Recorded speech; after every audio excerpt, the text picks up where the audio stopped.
She was born in May 2017 in a small town in Nebraska. After a 22-hour labor, she was born at 2:30 a.m. weighing 9 pounds, 14 ounces. The first thing the doctor said to her was, "I've never seen a baby that looks so much like a sumo wrestler." This time, our target is this girl. Let's take a look back at her life.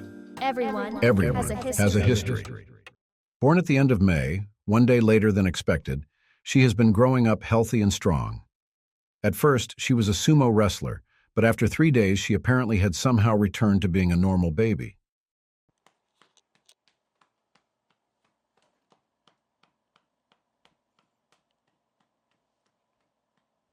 We asked her father about what happened at the time.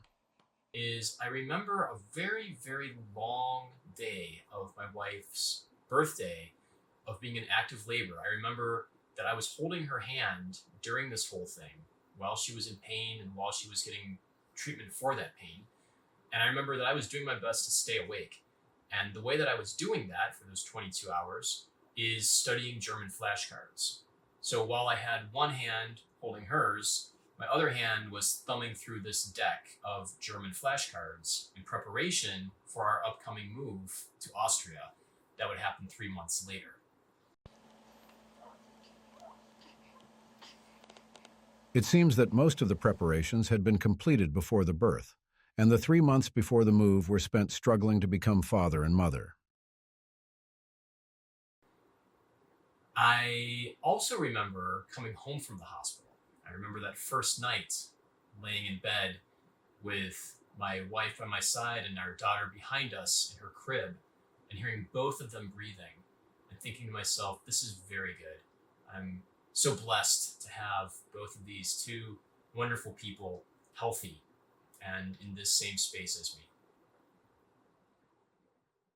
The father said that he gave up on living a normal life after his child was born, but it seems he found something more important than that. Life in Austria was difficult. Even when he was getting his residence permit at the city hall, he was mocked for not being able to speak German well and told things like, "So what if you can speak English? Are you so great?" Not being able to speak German was also a hindrance at medical institutions.